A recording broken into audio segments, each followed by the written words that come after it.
Do you interact with people again, like at other labs at all, or just yeah? Yeah. Yeah, because most of the research it overlaps with other people too. Oh, So okay. I need to get some ideas or some Oh, okay. knowledge about what they are doing. Yeah. And it can be helpful to me. This is the office space Okay. for students. I can show you my office. Okay.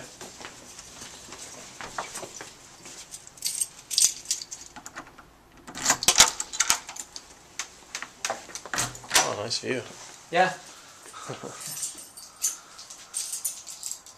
You get to see everyone going home while you're. So that's my desk. Okay. And so who else? So there are two more students Yeah. in my group who study here or who study here. And are they kind of at your level, like they're candidates as well? What are they? I mean, the student over here, he's just started. He He's just a first started. year student, and the person over here, so yeah, he's a senior to me. Is there any? They just kind of put people where they have space, or do they try to do that where they have new people with people that have been here for the Yeah, actually, it all depends on the availability of the That's space. how I wanted. Yeah. Okay. I thought there was some kind of. What are these up here? These are all course notes. Course notes. Yeah. Oh, okay. That's books. So this is your sort of area. Not a lot of books. No, that's it. And then what's your so do you have any kind of like filing system or anything like that you use for like, you do all these experiments. Mm-hmm. Like how do you kind of, I'm noticing like you have the notebook and everything like that. Like how do you kind of know, like if you get an idea like I want to try this or I want to try this, I mean how do you sort of capture what you're doing? So based on all those results, Yeah. we make a list of what the future experiments are going to be. Okay. So that's how we go step by step. But it's like written down, yeah, or do you have it? Yeah, like it's, Okay. it's all in my notebook based on the results that I get. Okay. It's all in my notebook. Yeah. Okay. Now we've looked at your workspace.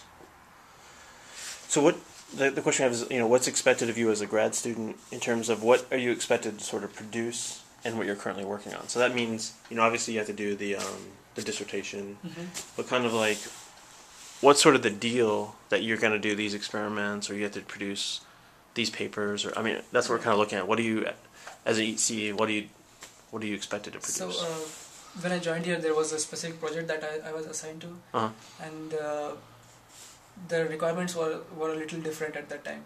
So, but based on the results that I got with time, the demand and all the steps that I should follow to get new results, it changed. So it really depends on what results you're getting. So is it based on sort of your results, or do they want you to do like 1,000 samples a year or something? No, it's based on results. It's like a systematic. So your goal is to get to like this, and so you got to do all the steps to get to whatever that goal is. So improving till you get to it. Oh wow, okay. Yeah. As a graduate student, what does your program kind of expect of you? So in order to get the degree, what do you have to do? Because obviously for the research you have that goal, to get to this level. Right. But I think I guess we're looking at kind of how are you becoming a researcher in that sort of way. What are the expectation of the department? Yeah.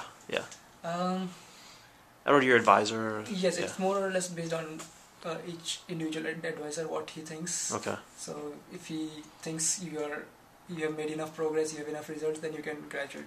Really, that's what it is? There is no department obligation that you need to have that many papers or that many results to graduate. Okay, so it's really kind of based on your performance? Or okay. And so, like, you said in here you kind of do your experiments and you have this lab book.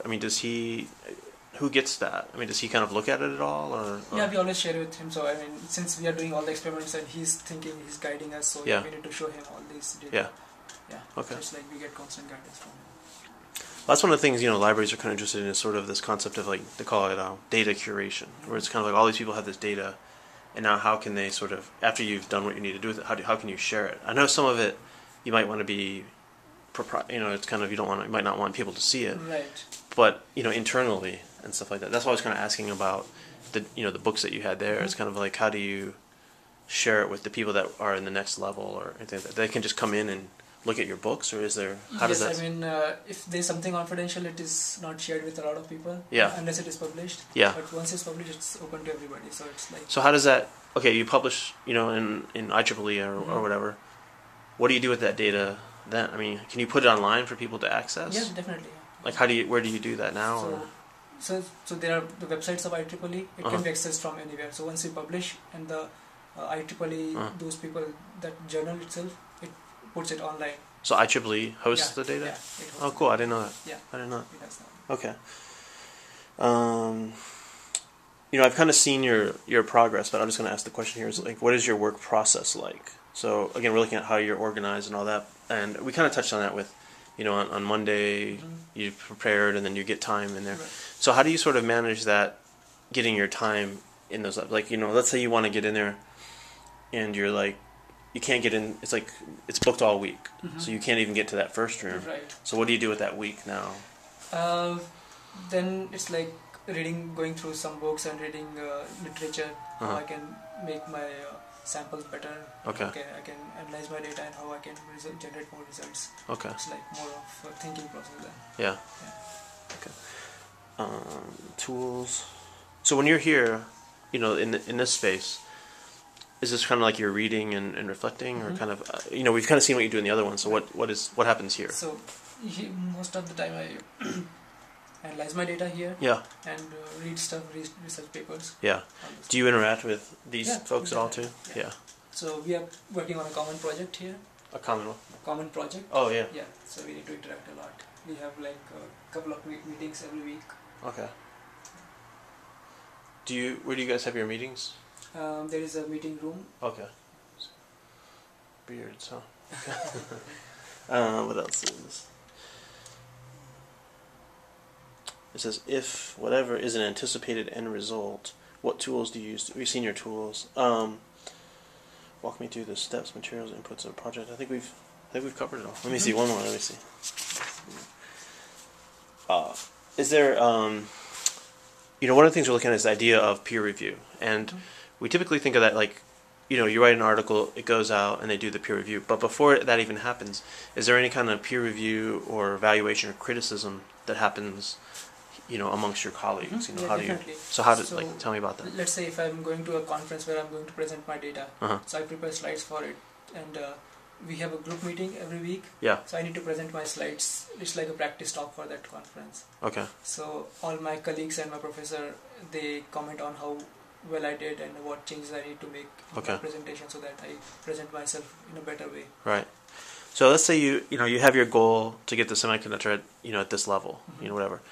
And once you do that, does someone else try to duplicate it, or does what kind of happens? Because it seems like you're on that process of improving, and then you hit a point of success or completion. Right. What happens when you hit completion? So it's like most of these projects are sponsored projects. Yeah. So when it's on university level, we are doing the research projects.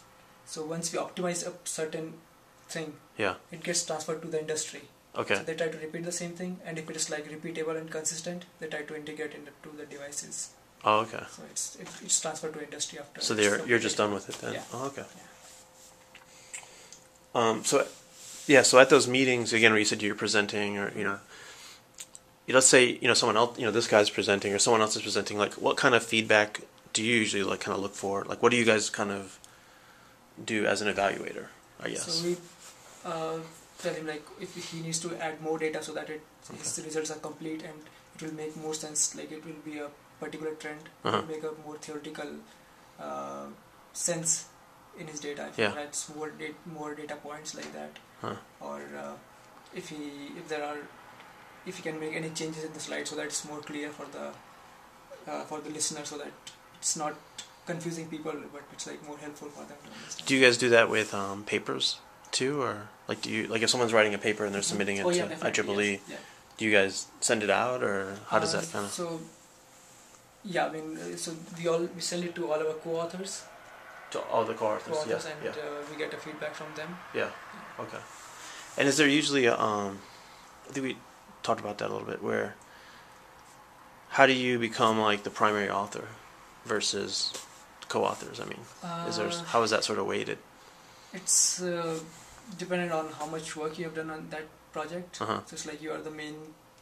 So each student here has been assigned a project. Yeah. And if you get some results based on your work in that project, yeah. you are the first author. That's all. And then you, if you sought any help from any of your lab mates, then you put them as a co-author. And how important do you kind of feel that the publishing part is versus like a conference paper or a technical report? Well, they're equally important. So whatever results that you have, you want to show other people that yes, we have got some results, and if other people see them, then know how to improve it, and then they can do the next step.